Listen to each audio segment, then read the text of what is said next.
સુરેન્દ્રનગર જિલ્લામાં કોલસાની ગેરકાયદેસર ખાણોમાં એક માસમાં 11 શ્રમિકોના થયેલા મૃત્યુ અંગે શ્રદ્ધાંજલિ સભા યોજાઈ હતી. કલેક્ટર કચેરી સુરેન્દ્રનગર સામે ધરતી બચાવો અભિયાનના કાર્યકરોએ આ શ્રદ્ધાંજલિ આપી હતી. શ્રમિકો કેમ મરી રહ્યા છે તેવા સવાલો લોકો કરી રહ્યા છે. સુરેન્દ્રનગર જિલ્લાના થાનગઢ, મૂળી, સાયલા વિસ્તારમાં મોટા પ્રમાણમાં ખનિજ કોલસો મળી આવે છે.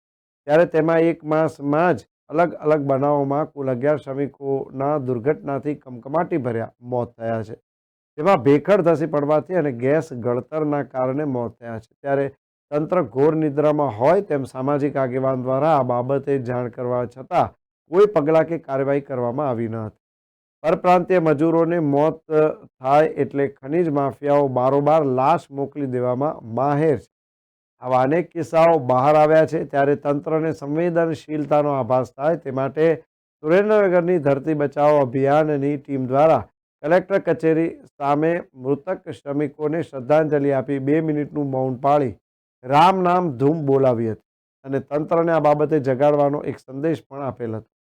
સુરેન્દ્રનગર ધરતી બચાવો અભિયાનના અમૃતભાઈ મકવાણા, રાજુદાન ગઢવી, બી કે પરમાર સહિતના કાર્યકરો આ પ્રસંગે હાજર રહ્યા હતા.